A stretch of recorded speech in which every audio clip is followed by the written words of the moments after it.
Hello everyone, and welcome back. Today I'll be reviewing LSD Dream Emulator for the PlayStation 1, and this game is a personal favorite of mine. I played it on the channel about 2 years ago. I've played it many other times before that. There's not a lot of gameplay to it really. It's mostly about the experience and the environment.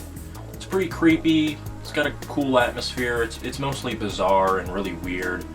Probably a lot of a cultural difference because the game was exclusive to Japan, but I think even Japanese players will agree that this game is extremely weird. And without further ado, let's just get right into it. Okay, so the first thing I'd like to talk about is basically how you play the game, which is called linking. And what this really is just walking into any given object. It's not every single object is linkable, but the majority of static objects and a lot of the non-static objects are linkable, and you pretty much just link through multiple environments. There's like 15 or so environments, and the unique thing about this game is that as you play the game, the more and more days you play, the weirder the textures get. There's multiple different texture sets, and so as you play, they progressively get weirder. They start with normal textures, which are as normal as they can be. There's kanji textures, which they have kanji, which is how you write Japanese calligraphy, I believe. There's downer textures, which they look very bizarre and creepy, and I think some of them, well no, that's the next one. Sexual textures, which they're not sexual. I don't understand why they're called sexual textures. I guess it's a translation thing. There's a lot of like women, not naked women, but just women in general, their faces. It's very weird. There's ancestral textures, which have like depictions of like ancient Chinese or Japanese, my bad, ancestors, like old paintings and stuff. Yeah, I'll have it on video. And then there's glitch textures, which are very rare, and I believe only occur if you like leave your PlayStation on for a very, very long time, or if you use save states in an emulator. And then there's happy textures, which they look like a specific area, which is called Happy Town, which I'll also show a video of.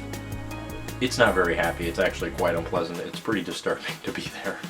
But it's called Happy Town, and sometimes those textures appear in other places, and those are happy textures. The next thing I want to talk about is called the chart. And I'll show a picture of the chart. It'll look rather confusing. And it looks like a head of some kind, and then there's the logo there. Actually, that entire square area there is landable. You can be anywhere in that chart, and essentially, after each gameplay session, you are given the chart. And the chart can be used to depict or predict what your next days will be, what your next gameplay session will be. For instance, the chart has it's got 4 categories, I guess. You got upper, you got downer, you got static, and you have dynamic. And uppers are, I'm not really sure what qualifies an upper or a downer. I think it has something to do with the color of the transitions between links. I'm not very sure.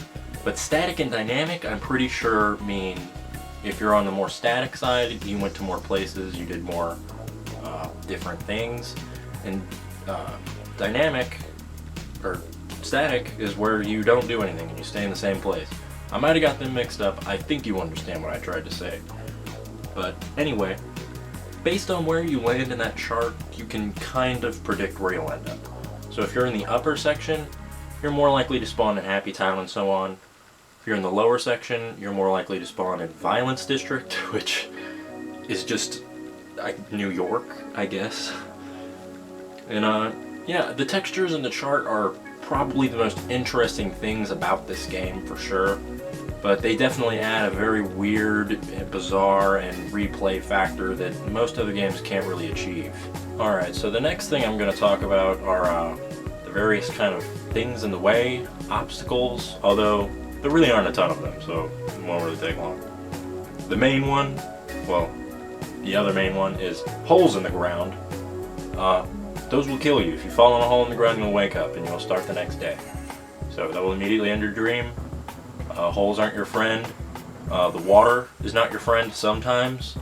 I think the water in Violence District will kill you. I don't think it kills you in the natural world, but yeah, water and pits are not your friend. But there's one person, yes person, that is not your friend, and he is called the Gray Man. Maybe it's a she, I don't know, it's Gray Man. He's a guy in like a gray trench coat with like a gray hat, and he's just gray, and he just like levitates toward you occasionally. Sometimes he appears in some places more than others. Supposedly he appears more in Happy Town, but I don't think there's any actual evidence in the game data to support this.